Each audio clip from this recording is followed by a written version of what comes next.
part in there that virtually nobody is talking about right now, and that's China.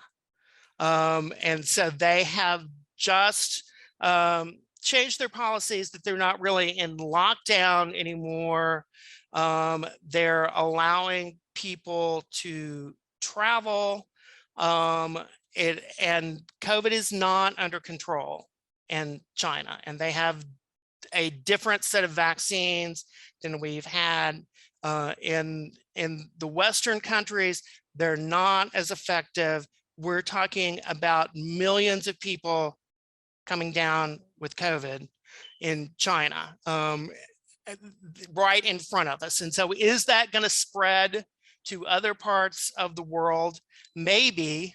And is it also going to shut down Chinese manufacturing, which, let's think back when we were in 2020, we had these supply chain disruptions and there were products that you couldn't get. And that was one of the factors that really triggered inflation to begin with. So are we setting up a situation where that could happen again?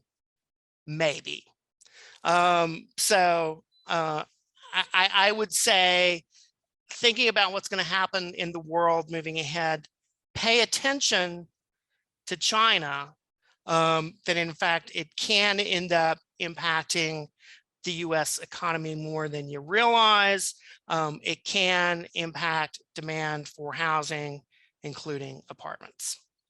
And then one other factor that I think is getting ignored that I want you to pay attention to is what is happening with consumer confidence.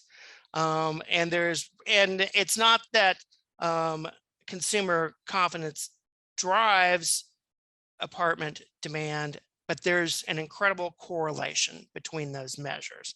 And one of the key reasons that we didn't have demand for apartments in 2022 is because these consumer confidence numbers were so low.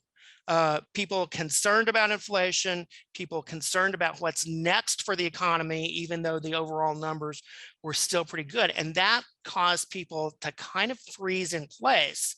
And there was not much mobility.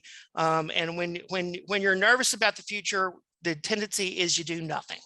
And so we saw apartment demand falter, even though the economy was generating pretty good numbers of jobs.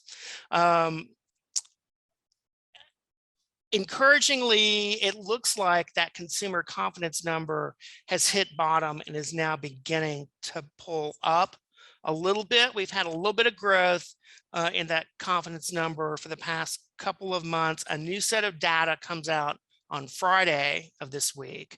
So we'll be watching that to see what that means. So putting all this together, addressing the question of will there be demand for apartments in 2023 or will there not? Our answer, according to the analysts at IPA and Marcus and Millichap, is yes, there will be demand. It's not going to be great demand, but we do think it is positive. Our number for 2023 is demand for about 227,000 apartments across the country.